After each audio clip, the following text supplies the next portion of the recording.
성시 교도 읽겠습니다. 교도문 36번 시편 90편입니다.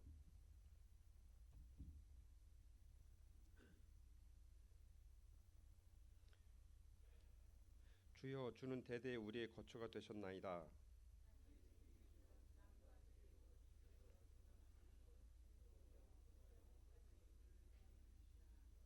주께서 사람을 티끌로 들어가게 하시고 말씀하시기를 너희 인생들은 돌아가라 하셨사오니,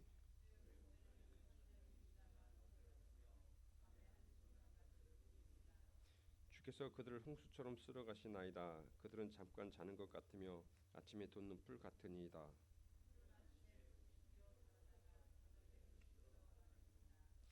우리는 주의 노에 소멸되며 주의 분내심에 놀라나이다.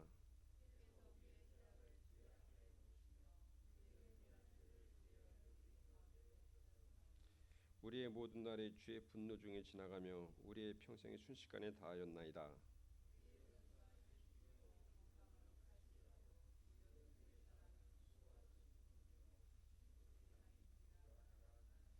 누가 주의 노여움의 능력을 알며 누가 주의 진노의 두려움을 알리이까.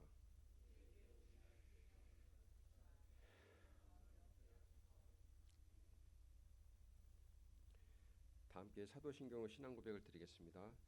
전능하사 천지를 만드신 하나님 아버지를 내가 믿사오며 그의 외아들 우리 주 예수 그리스도를 믿사오니, 이는 성령으로 잉태하사 동정녀 마리아에게 낳으시고 본디오 빌라도에게 고난을 받으사 십자가에 못 박혀 죽으시고 장사한 지 사흘 만에 죽은 자 가운데서 다시 살아나시며 하늘에 오르사 전능하신 하나님 우편한 자 계시다가 저리로서 산자와 죽은 자를 심판하러 오시리다.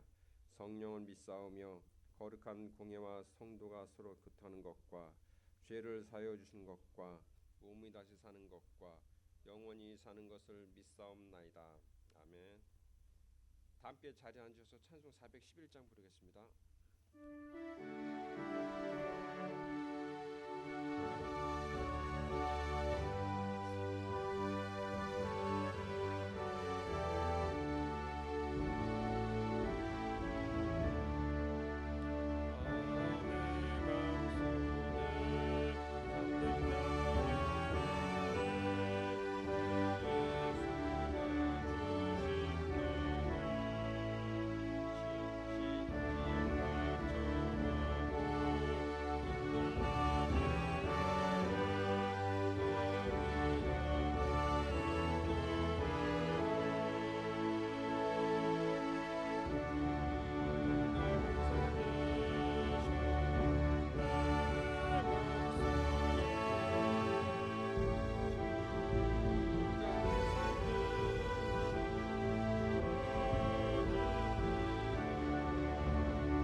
언제나 가슴 벅찬 사랑을 우리에게 채워주시는 주님, 찬양과 영광을 드릴 수 있음에 감사드립니다. 믿음 속에 살지 못하고 교만하고 불순종한 삶을 살아왔던 한 주간의 모든 죄악을 회개하오니 용서하여 주시옵소서. 주님을 갈망합니다. 우리의 모든 것 영혼육을 여호와 아버지께 맡기고 신령과 진정으로 예배를 드리오니 우리의 예배를 기뻐 받아 주시옵소서. 이 나라 주관자 되시는 하나님 아버지, 우리나라와 지역을 품고 기도합니다. 특별히 남과 북이 그리스도의 십자가의 사랑으로 하나 되게 하시고 복음으로 통일이 이루어지게 하옵소서.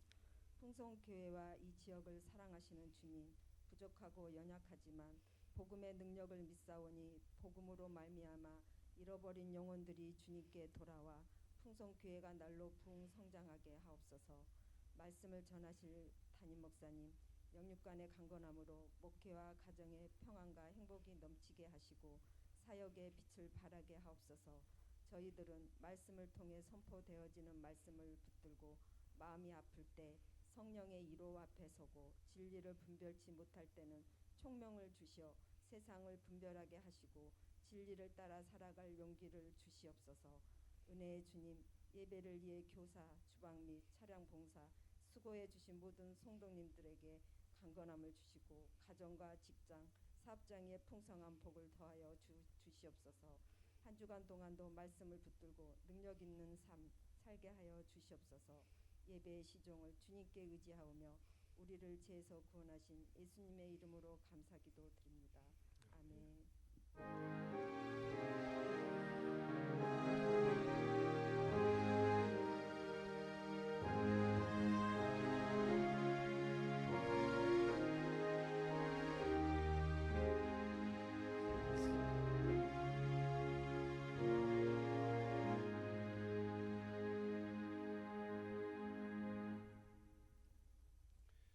오늘 우리에게 주신 말씀은 데살로니가전서 5장 16절에서 22절입니다.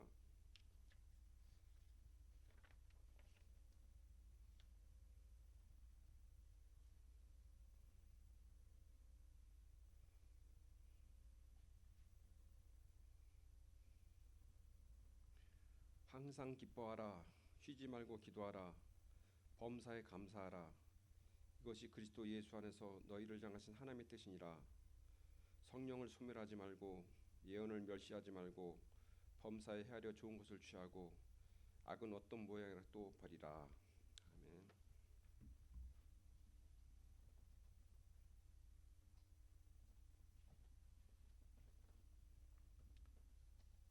기도하겠습니다. 우리를 향하신 하나님의 뜻은 항상 좋은 것, 우리가 잘 되기만을, 행복하기만을 원하시는 아버지의 마음을 저희가 오늘도 말씀을 통해서 듣게 하시고 하나님을 기쁘시게 하는 그 길로 나갈 수 있도록 성령님 도와 주옵소서. 말씀을 듣습니다. 귀가 열리고 마음이 열리게 하여 주옵소서. 예수님 이름으로 기도하옵나이다.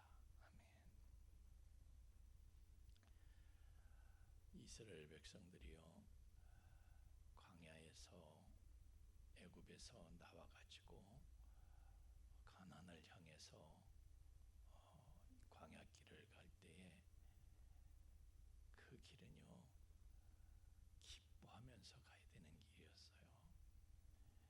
하나님께서 보실 때는 하나님이 뭐라고 하시겠어요? 이놈들아, 행복하게 가라, 기분 좋게 가라. 이거는 너희들한테 복이 되는 길이야. 하나님은 그러시는데 이스라엘 백성들은요, 그 하나님께서 어떤 마음으로 이렇게 이끌어 가시는가를 몰라가지고 그냥 원망하고 불평하고 못마땅하고 끝까지 그러는 거예요. 그래서 하나님께서 너희들은 안 되겠다, 그래서 그냥 광야의 모래바닥에 다 묻어버리셨죠. 아는 만큼 보이는 건데 뭐든지 말이죠, 다 아는 만큼 보이는 거예요.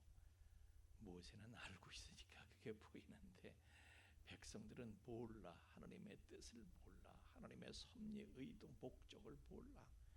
그러니까 안 보이는 거예요. 안 보이는 거예요. 당장의 현실에서 하나님의 은혜가 안 보여. 모르니까 안 보여.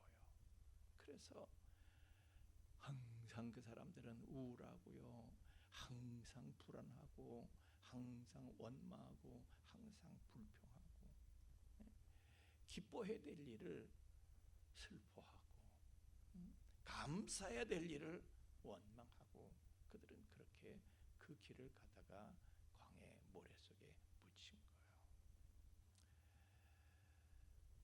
우리도 마찬가지 길을 가고 있습니다.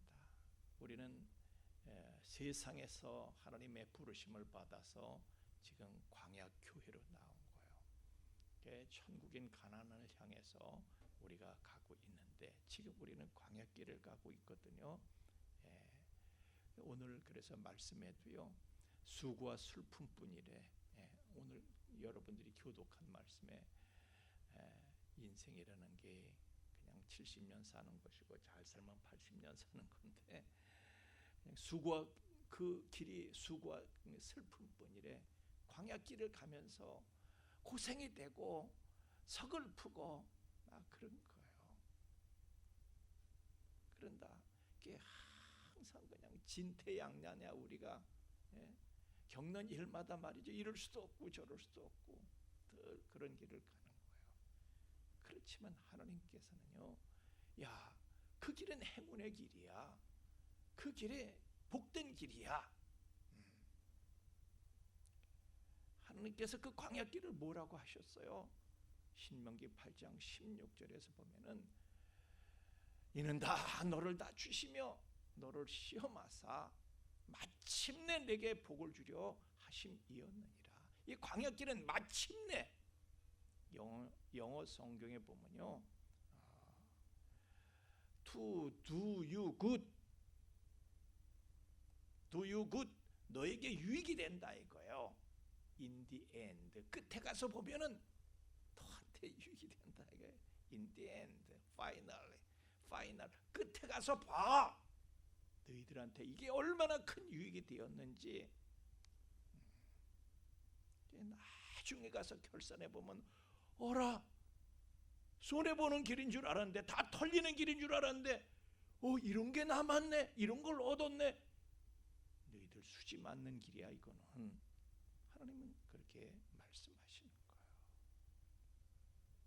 그러나 하나님의 마음을, 그 섭리를, 의도를, 목적을, 그 뜻을 몰라서 그냥 원망하고 불평했던 거예요. 저는 지금도 가끔 기억나는 일이 있는데, 그게 뭐냐면요, 우리 어머니가 저를 되게 억울하게 만드셨던 일이에요. 저희 친척하고 나이가 비슷한 저희 친척하고요, 무슨 일이 있어서 다퉜어. 싸웠어. 근데 걔가 잘못했어요. 내가 잘했어. 아무리 지금 생각해도 그쪽이 잘못한 거야. 근데 어머니는요, 저를 꾸짖으시더라고. 저를 야단치시고 저를 꾸짖으신 거야. 저를 책망하신 거야. 그런데 어머니가 왜 그러셨을까? 나를 망가뜨리시려고 그러신 거예요? 내 편이 아니셨던 거예요? 아닙니다. 오히려 내 편이셨고, 그런데 저쪽 편을 들어주신 거야. 누구 잘 되라고요? 나 잘 되라고. 나를 사람 만드시려고 어머니께서는 그러셨던 거예요. 그 어머니의 속뜻을 읽었다면은 그때 내가 그렇게 wen통하지 않았을 거야. 근데 저 너무너무 억울하고 너무너무 원통했어요. 아니, 내 편을 들어줘야 될 우리 어머니께서 나한테 책망을 하시나? 어떻게 이렇게? 너무 섭섭했어요. 그런데 내가 일찍이 어머니의 속을 알았다면은 섭섭했을까? 어머니가 오히려 나를 야단치실 때 신이 났겠지. 나를 사랑하셔서 나를 사람 만드시려고, 경우가 어떤 건지를 가르쳐 주시려고, 인생이 뭔지, 사람이 가야 되는 길이 무엇인지, 사람이 생각해야 되는 것이 무엇인지, 그런 걸 가르쳐 주시려고 나를 책망하셨다. 그 어머니의 깊은 속을 알았다면은 저는 야단을 맞으면서도 신이 났었겠죠. 그러나 몰라가지고 억울하고 씩씩거리고. 우리가 하나님의 속을 알면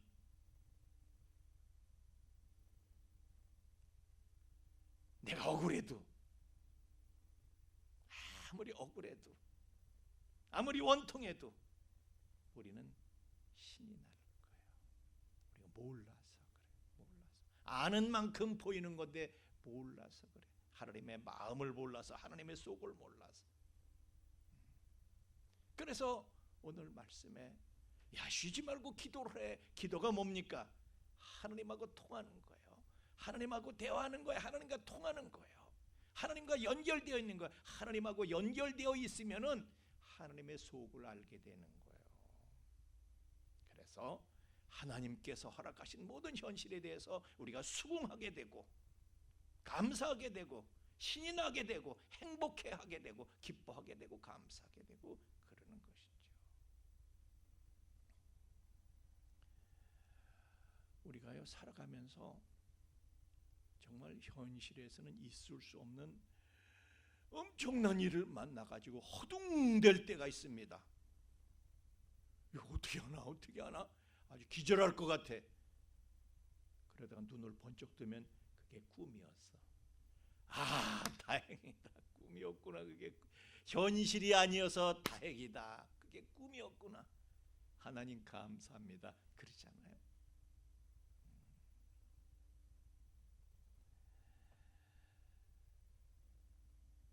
우리가 꿈에서 깨고 잠에서 깬 순간 그런 끔찍한 일이, 참혹한 일이 내 현실에 일어나지 않은 것이 얼마나 감사하고 다행인지 몰라.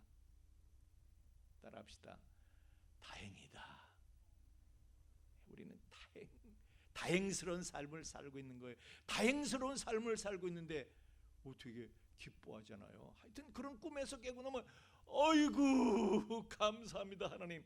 기뻐. 그게 내 현실이 아닌 게, 꿈에서 겪었던 그 일이 내 현실이 아닌 게 얼마나 기쁜지 몰라.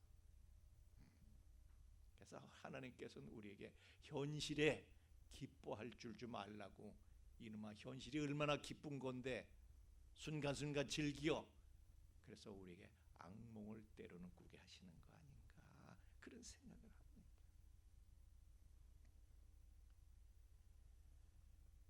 그러나 악몽 같은 최악의 사건이 진짜 현실이 되었던 인물이 하나 있습니다. 누굽니까? 쉽게 떠오르는 인물이 바로 다윗에 충직했던 부하 장수 우리아입니다. 우리아. 이 사람은 최악의 비극이 현실이 되었던 인물입니다. 아무리 기뻐하고 감사하려고 해도 그 현실에 대해서 그럴 수 없는 그런 사람이었어요. 그런 다윗의 충직한 부하였고요. 그는 햇사람이었습니다. 이방인이었어요. 그런데도 그 이름을 여호와의 빛이라는 이름, 우리아라는 것은 여호와의 빛이라는 뜻이거든요. 난 하나님의 빛이 돼서 살고 싶다. 모든 사람들에게 하나님을 비추이는 그런 인생을 살고 싶다. 그는 일반 유대인보다도 더 신실한 믿음의 열망을 갖고 있었던 사람입니다. 그래서 믿음을 따라서 살기 위해서 오직 충성하고, 하나님께 충성하고, 하나님께서 주신 권위자에게 충성하고. 그런데 결과는 뭡니까? 가정은 박살났어요. 아내도 뺏기고, 목숨도 뺏기고 다 뺏긴 거야. 그런데 어떻게 기뻐할 수 있어요? 감사할 수 있어요? 그 사람이요, 야, 항상 기뻐해, 범사에 감사해, 이 소리 들었으면은 어이가 없네 그랬을 거예요. 그렇죠? 어이가 없네. 근데 저는 그렇지 않았다고 생각을 합니다.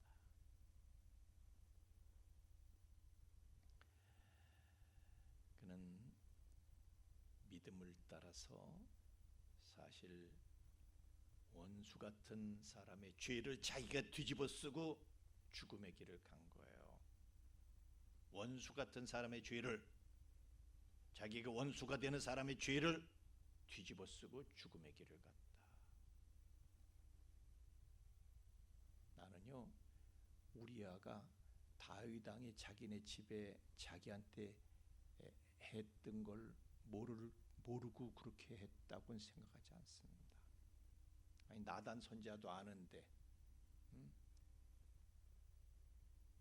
자기 초할아버지였던 아히도벨도 그 사건 때문에 눈이 돌아가서 다윗을 배신하고 다윗한테 이를 갈고요, 압살롬 편에 서는데 그걸 몰랐겠어요?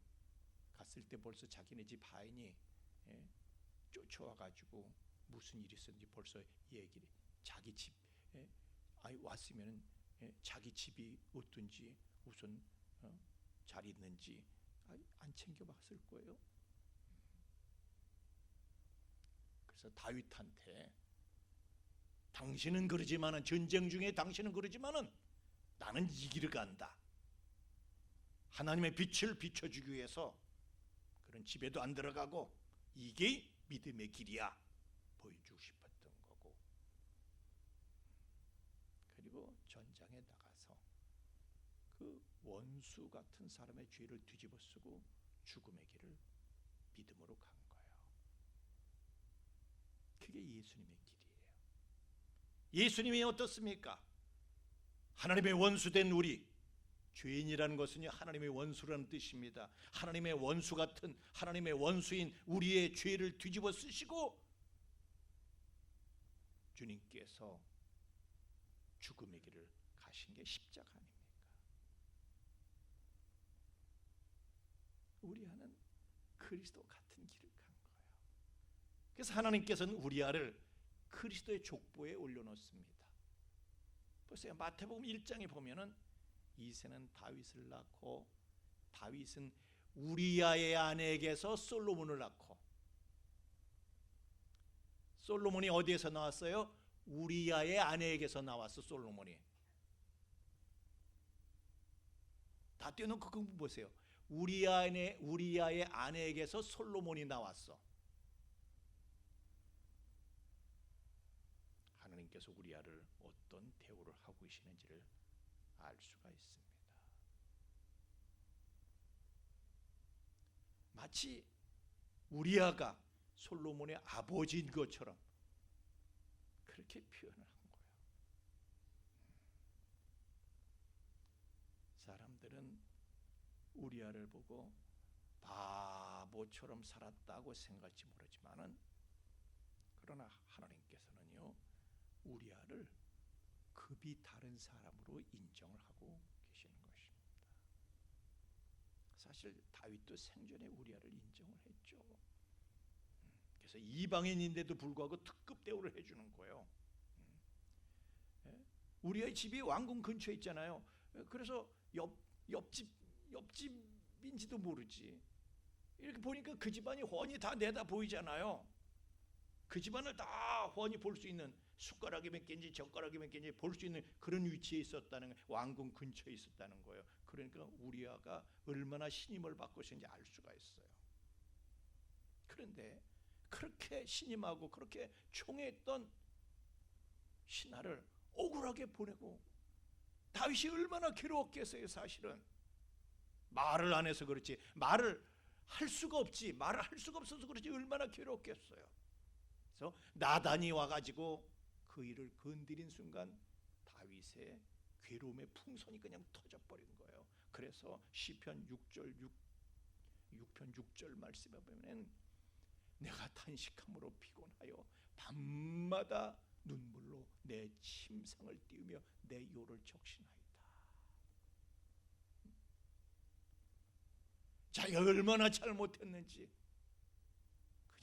그냥 통곡하며 눈물로 침상을 띄우고, 다윗의 눈물에 침대가 둥둥 뛰어다니 둥둥 떠다닐 정도고, 그냥 침상이 눈물로 젖었어. 우리아는요 그렇게 다윗의 어두워진 심령에 여호와의 빛을 비추고 간 거예요. 이름값을 한 것입니다. 여러분, 이름값하고 산다는 게 쉬운 일이에요. 우리는 이름값, 내 이름에 10분의 1도 못 살아. 이름들은 다 좋은 이름 갖고 있으면서 우리아는 자기 이름값을 하고 갔어요. 사명을 다하고 갔다, 그런 얘기예요. 그것보다 더 영광된 인생이 없는 것입니다. 사람의 눈에는 이 땅에서 최고 억울한 인생을 살았어. 최악의 인생을 살았어.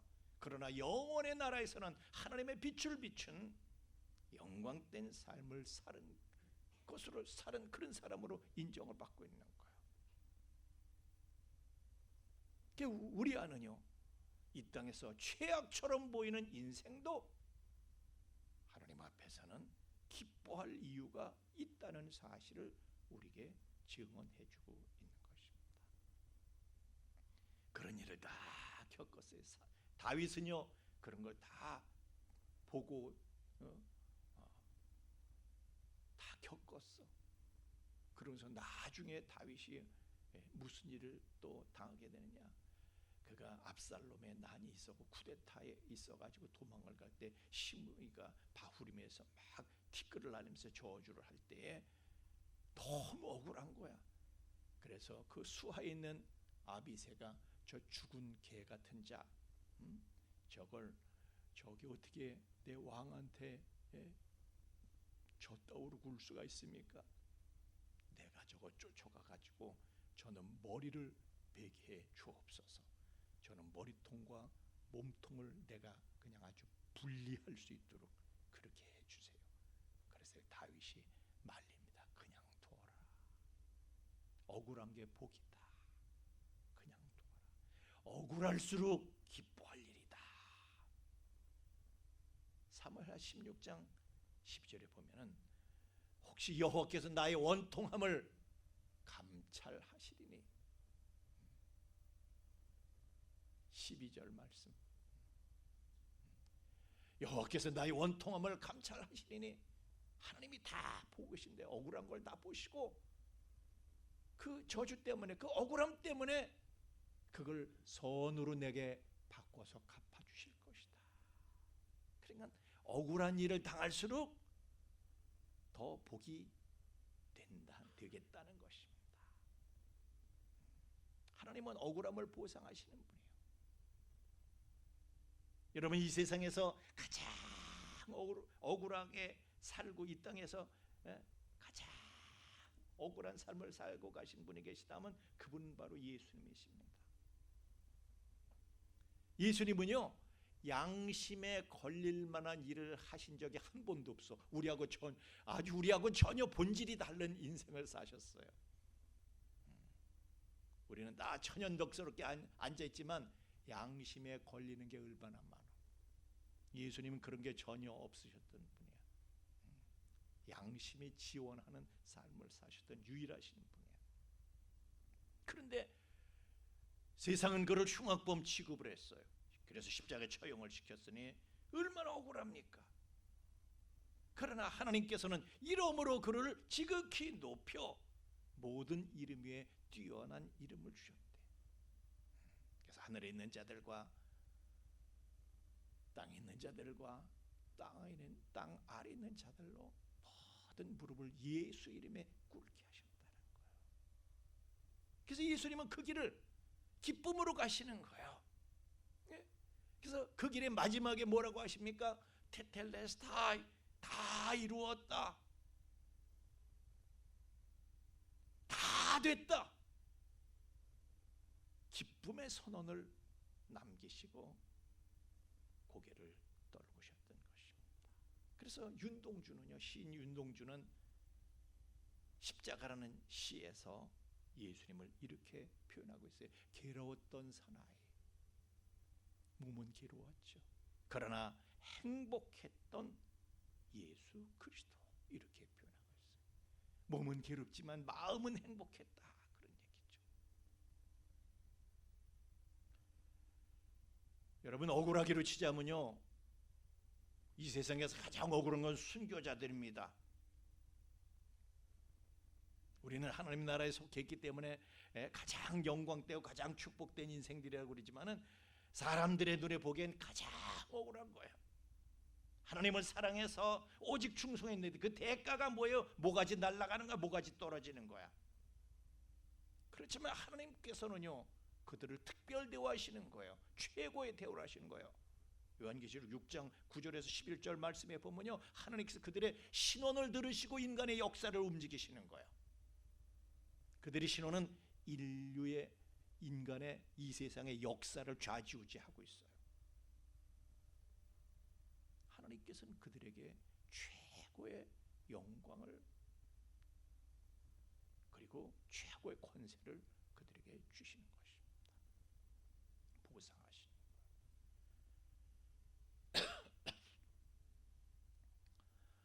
우리가 믿음으로 사는 사람들은요, 다 억울한 생각들이 있어. 내가 이만큼 믿음으로 살았으면 하나님께서 나를 그냥 다른 사람 앞에 큰 소리 똥똥 치면서 살게 해주셔야 될 거 아니야. 그런데 나를 이 꼴로 살게 하시나, 그런 생각을 우리가 왕왕 가질 때가 있습니다. 그러나 기뻐하고 감사하십시오. 여러분, 억울한 우리를 위해서 하나님께서는 지금 우리를 높이실 준비를 숨가쁘게 하고 계시다는 사실을 믿으시길 예수님 이름으로 축원합니다. 영원히 높이실 준비를 숨가쁘게 하고 계시는 거예요.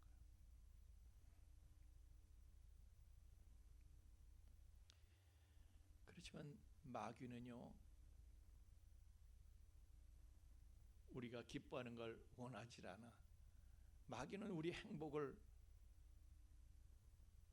우리가 행복한 꼴을 못 봐. 마귀는. 그래서 우리를 자꾸 불행에 빠지게 만들어. 어떻게 해요? 마귀는요, 지를 하나님하고 비교하다가 망가진 놈이야. 그래서 우리도 지처럼 망하라고 자꾸 비교하도록 유도하는 거예요. 우리를 자꾸 비교가 만들어. 아무개하고 비교하게 만들어, 누구하고 비교하다 보면 내가 왜 나는 이 꼴로 살지? 기뻐할 수가 없어요. 서글프지. 감사할 수가 없어요. 불평이 나오지. 그러나 여러분, 비교가 얼마나 무의미한 것인지를 우리는 알아야 됩니다. 평준화의 법칙이라는 게 있습니다. 뭐냐면은 사람은요 다 평준화된다는 거예요. 모든 인생은 처음엔 차이가 나는 것 같지만은 다 평준화된다는 거예요. 40대에는 욕망의 평준화가 이루어집니다. 그냥 어려서는요, 어떤 놈은 이런 욕망을 갖고, 저 놈은 저런 욕망을 갖고, 꿈도 다르고 다 그래. 각기 다른 욕망을 갖고 있어. 그렇지만은 40대가 되면은 다른 욕망 필요 없어요. 지 식구 먹여 살릴 욕망, 지 노후를 어떻게 살아야 될까, 거기에 대한 욕망밖에 없어. 다른 게 없어요. 다 똑같아. 욕망이 똑같아져. 50대가 되면 지식의 평준화가 이루어진다 그랬어요. 지식이 있으나 없으나 다 똑같아진다는 거예요. 하버드 대학에 박사 학위를 한 놈이나 님이나 가방끈 짧은 놈이나 지식 갖고 사는 거 아니야. 박사라고 해서 무슨 특별한 지식을 발휘하면서 사는 거 아니야. 경험으로 사는 거야. 다 지가 지금까지 어떻게 뭘 경험했는지 그냥 그거대로 사는 거예요. 지식 갖고 사는 게 아니야. 지식으로 사는 사람이 어디 있어? 배운 걸로 사는 게 아니라요. 경험한 걸로 그냥 사는 거야. 그리고 60대가 되면은 외모의 평준화가 이루어진다는 거예요. 그 전까지는 아주 그냥 처바르고 무슨 뭐 얼굴을 삶기도 해보고 볶기도 해보고 하여튼 뭐 발라보기도 하고 하여튼 별짓을 다 해. 뭐 뭣도 무슨 막 뭐 풍선처럼 부풀어 오르는 보톡스도 만져보고. 그렇지만은 60대가 되면요, 여배우 했던 할 줌마나 그냥 저 도우미나 했던 이웃집 할 줌마나 그 얼굴이 그 얼굴이야. 60대가 되면 다 피부가 처지기 시작해서 다 그 얼굴이 그 얼굴이에요. 응? 어차피 사라질 미모인데 보세요. 60, 70 이렇게 되면요, 다 그 얼굴이 그 얼굴이에요. 제가 늘 말씀드리지만은 옛날에 뭐 최고의 미모를 자랑했던 배우였다고 몇십 년 지난 다음에 이렇게 보면 아니 저 사람이 하여튼 내가 볼 때는요, 우리 교회 집사님 권사님들이 제일 이뻐.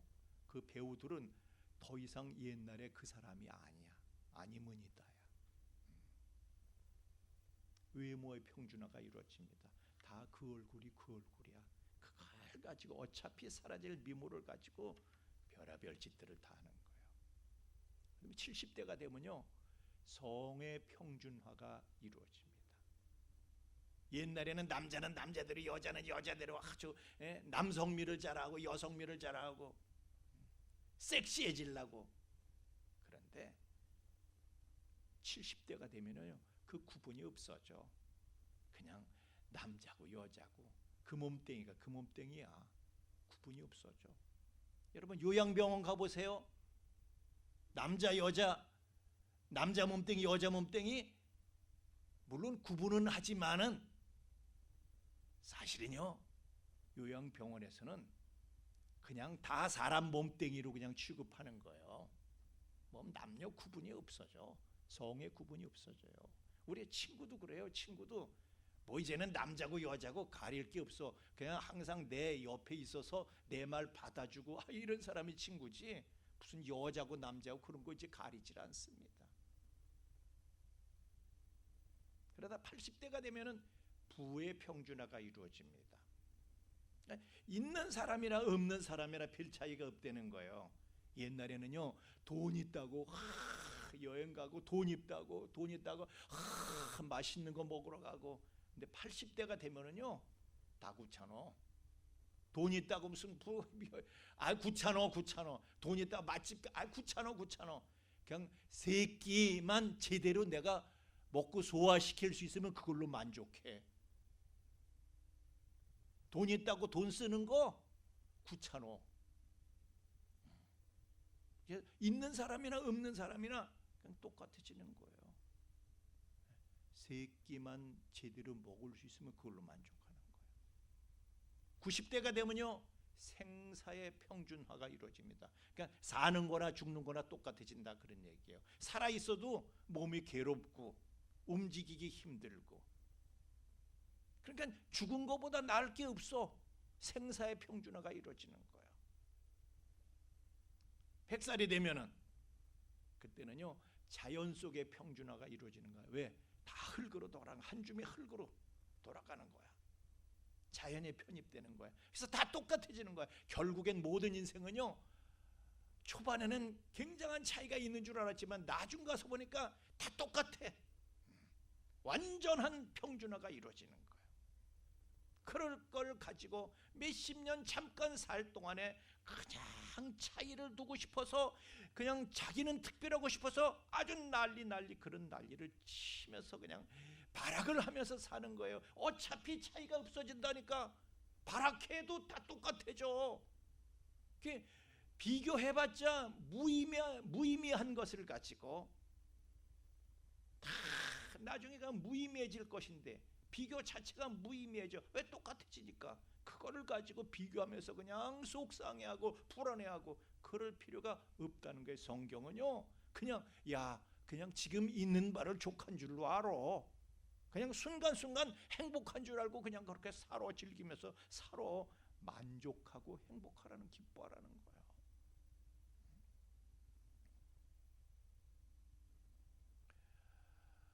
늘 제가 말씀드리지만요, 우리는 전부 다 중환자실로 들어가게 됩니다.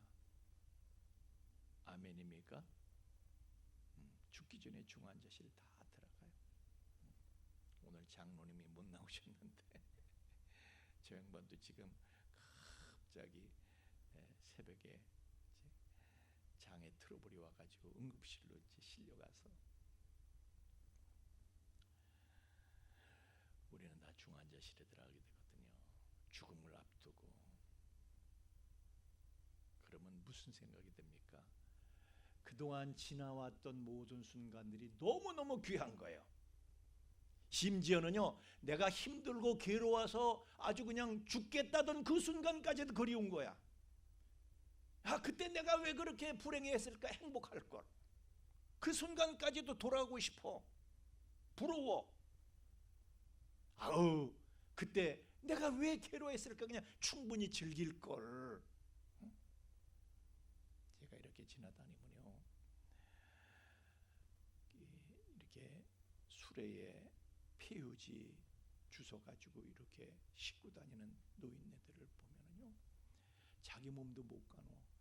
근데 제가 그런 분들을 보면 너무 마음이 아파서 그냥 내 가슴이 뜯겨져 나가는 것 같아. 근데 그렇지가 않습니다. 사실은 그분도요, 중환자실에 누워 계실 때 그분도 중환자실에 들어갈 거예요 이제. 그러면 그래도 내가 거리를 다니면서 이 집 가고 저 집 가고 이 거리를 가고 저 거리를 가면서 남한테 이 소리 저 소리 들으면서도 눈치 보면서도 폐유지를 내가 모아가지고 뉴욕까지 싣고 다니던 그 순간이 그리울 거예요. 그때가 행복합니다. 내가 그 행복을 즐길 걸, 더 즐길 걸 그러실 거예요. 여러분, 그러니까 우리가 사실 걱정하는 것은요, 무의미해질 것을, 결국에 그것은 무의미해질 것을 가지고 다 걱정하고 있는 거예요. 그런데 진짜 걱정할 것은 천국 이민 준비 내가 돼 있느냐, 이게 진짜 걱정인 거예요. 중환자실에서 천국과 지옥을 앞두고 있어. 무슨 생각이 들겠습니까? 거기서의 세상 일은 아무 의미가 없어요. 내가 내 이름이 천국에 등재되어 있다. 생명책에 내 이름이 기록되어 있다. 이거보다 더 환호할 일이 없는 거예요. 그건 대박인 거예요. 이제 그 황홀한 나라로 내가 이민을 떠나겠구나. 오늘 데살로니가 전서의 말씀은요, 재림을 기다리는 성도들을 대상으로 해서 쓴 책이에요. 주님의 재림과 천국 이민을 기다리는 그 사람들에게 주시는 교훈이거든요. 우리는 주님의 재림이 임박한 걸 느끼고 있습니다. 그래서 우리는요, 새하늘과 새 땅으로 이민 갈 날을 우리는 기다리고 있어요. 그런 사람들한테 너희들은 천국 맨션에 이제 입주할 날이 가까웠다.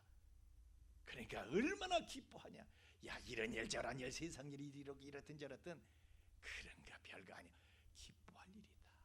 기뻐할 일만 있다. 옛날에 우리 이렇게 흙 장난칠 때 막 이렇게 흙을 손에다 이렇게 덮으면서 막 두둥기면서 그랬어요. 두꺼봐 헌집 줄게 새집다오 막 그래.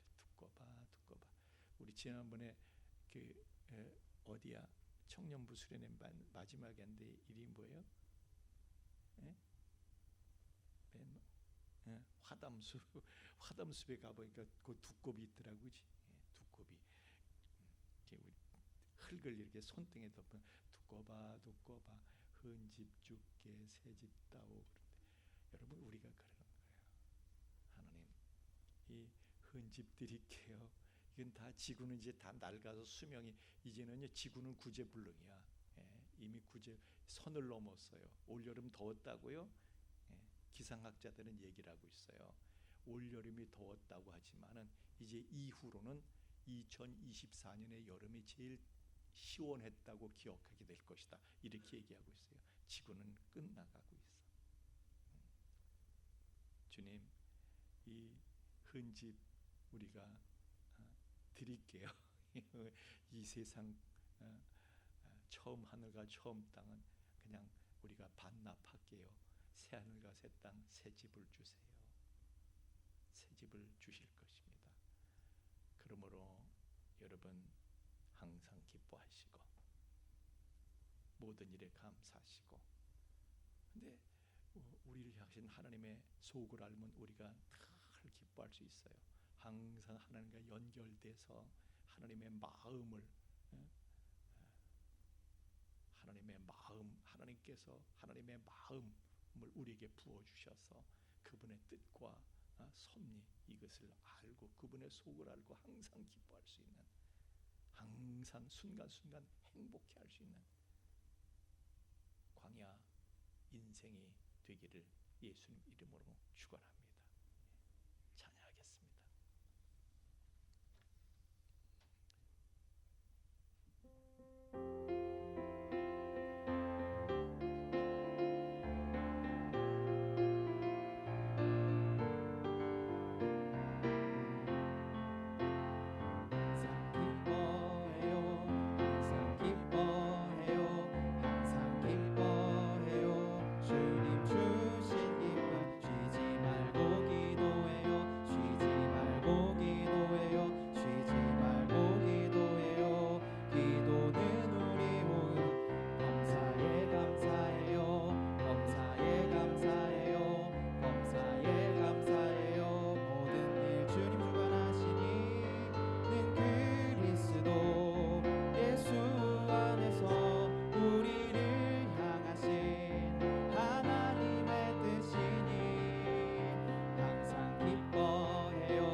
순식간에 화살이 날아가는 것처럼 순식간에 지나가는 인생에도 수고와 슬픔 겪게 되지만은,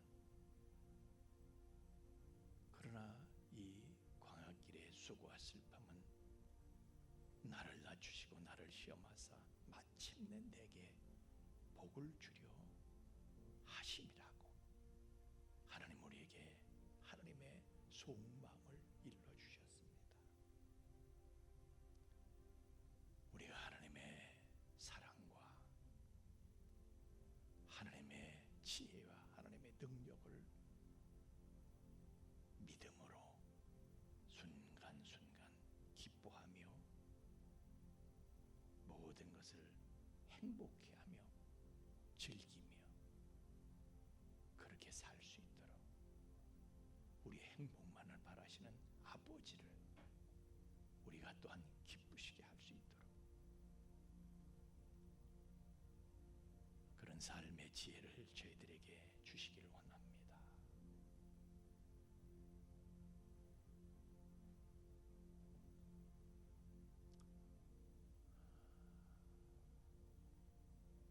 믿음의 철이 들들어서 왜 나를 이렇게 만드셨을까? 왜 이런 일을 주시는 걸까? 왜 이런 사건이 생기는 것일까? 그런 생각 때문에 원망도,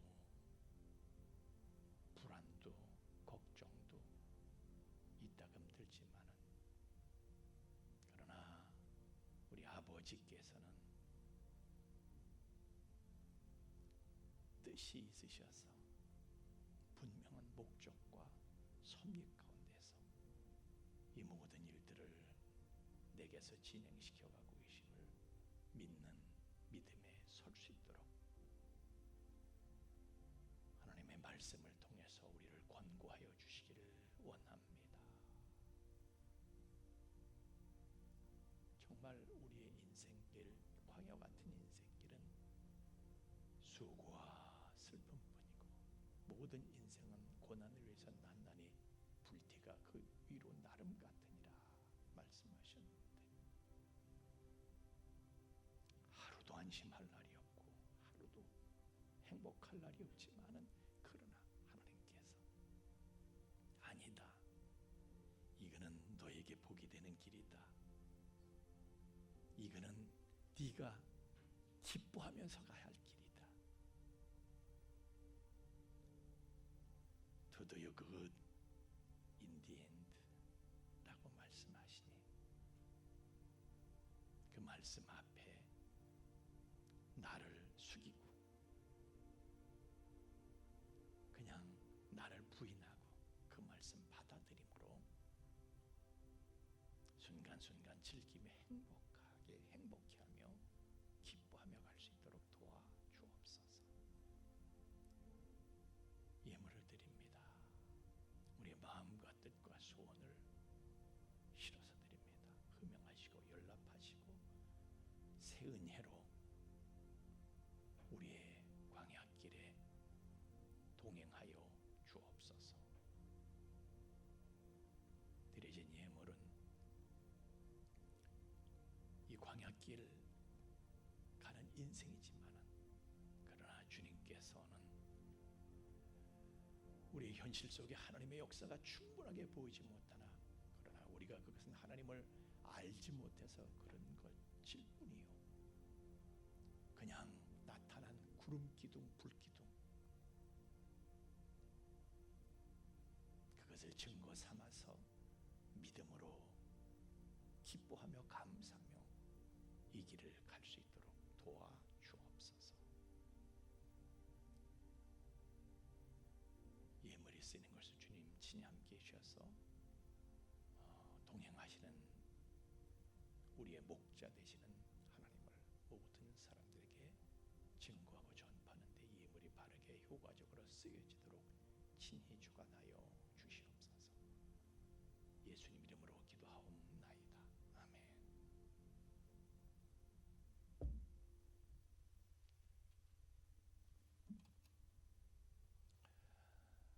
아멘. 다른 광고 말씀은 늘 동일하고요. 이번 주 화요일 11시에 저희 교회에서 우리 시찰회로 모이게 됩니다. 그래서 이쪽 이제 경인 노예 요 서부 시찰회에 목사님들 한 20여만 오실 것이고 사모님들도 뭐 동부인 하시기로 돼 있지만은 몇 분 오실지 모르겠어요. 그래서 한 25분 정도 오실 텐데 오셔서 같이 예배 드리고 그리고 이제 또 노회를 앞두고 저희가 또 이제 회의를 하게 될 터인데 오셔서 안내하실 수 수 있는 분들은 미리 오셔서 좀 이렇게 손님 맞이할 준비하시는데 좀 협력을 해주셨으면 감사하겠습니다. 자, 이제 우리도 함께 일어나셔서 우장 찬송 부르시고 축도하고 예배 마치겠습니다. 5장 찬송입니다.